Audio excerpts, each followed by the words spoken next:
All right, in 2019, a French teacher, Peter Vlaming, was fired from the West Point High School in Virginia for refusing to cater to a trans-identifying student's preferred pronouns. But even after the teacher tried to compromise by using the student's name in an effort to avoid pronouns, the school was not satisfied and they fired him. Well, Peter turned around and sued the school with the help of our friends at the Alliance Defending Freedom. And Peter and his attorney, Alliance Defending Freedom Senior Counsel Chris Shandoval, joins me now to share the new developments in this case involving Peter, a very, very important case. Peter and Chris, welcome to Washington Watch. Thanks for joining us. Hi, Jody. Thanks for having us on. Well, my pleasure. Peter, let me start with you. Just overall, give us the latest from the Virginia Supreme Court. Well, now to follow one's conscience, one doesn't have to lose their job in Virginia. To put it even more plainly, to refuse to speak lies or refuse to speak against one's conscience is no longer punishable by being fired. That's fantastic news. And, you know, we always like to highlight around here great victories, and I see this as one of those. Chris, if you would clarify for our audience just what this actually means in very practical terms across the board. Sure. So this is a huge win for Peter, obviously. And it's also really a historic victory for free speech and for religious liberty for all Virginians across the Commonwealth. What the Supreme Court of Virginia held last Thursday is that no one can be forced or compelled to endorse the government's viewpoint on a controversial issue like gender identity. And what happened here in this case, the school board was trying to do just that by trying to compel him to use pronouns that express ideological messages about sex and gender and biology. The school was essentially trying to force Peter to express agreement with the school's position on gender identity. And when he politely declined and said, "I'm happy to avoid pronouns, I just can't affirmatively express that message," the school said, "Well, that's not good enough, you're fired."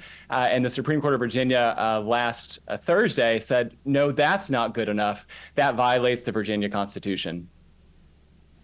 Wow, that's powerful. You know, when they fired him for using the student's name, I mean, that's just like really a statement of trying to force him to comply with a worldview and ideology that he disagrees with.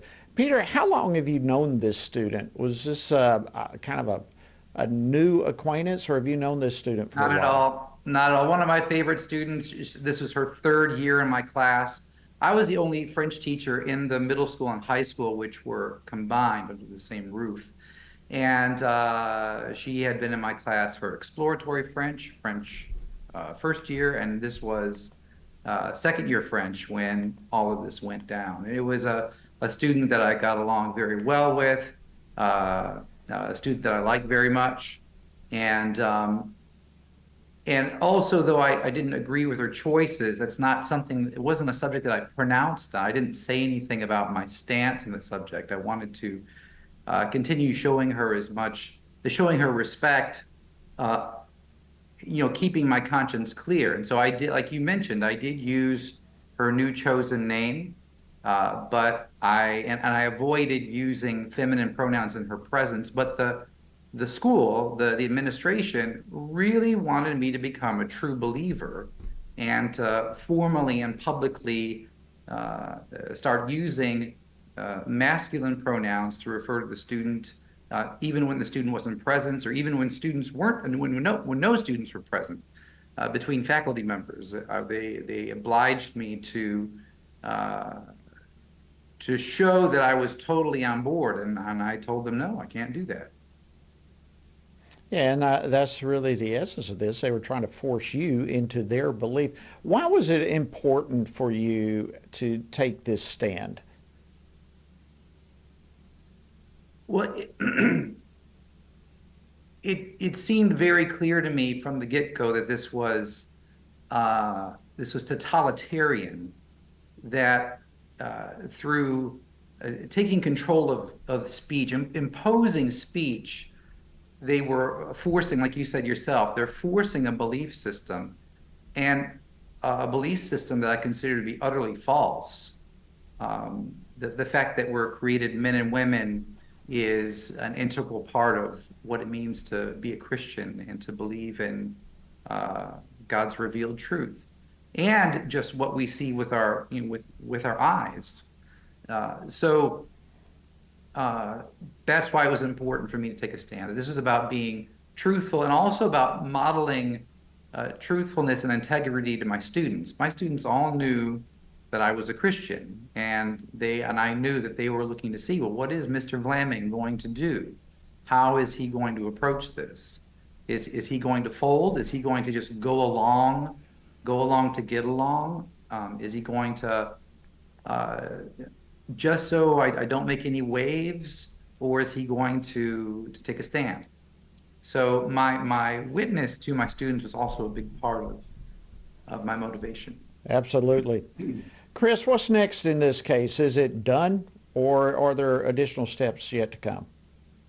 So because procedurally this case was dismissed right out of the gate, we never actually got our day in court in the trial court. The case does go back down to the trial court now, and this lawsuit is reinstated and allowed to proceed. And for all the non-lawyers out there, that may sound like a very procedural victory, but in reality, the victory here is much broader, because what the practical effect of the Supreme Court of Virginia's decision is that if everything that we say happened to Peter and the reasons the school used and cited for firing him really did happen, then his constitutional rights absolutely were violated. And we know from the evidence that we have, from the written documents that the school released, that they literally fired him not for something he said, not for something he did, but for something that he could not in good conscience say.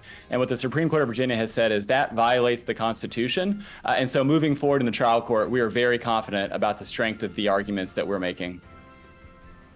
Well, thank you so much, Peter Vlaming and Chris Sandoval, for your leadership in this. God bless you both, and Merry Christmas to you. Thank you for leading the charge here.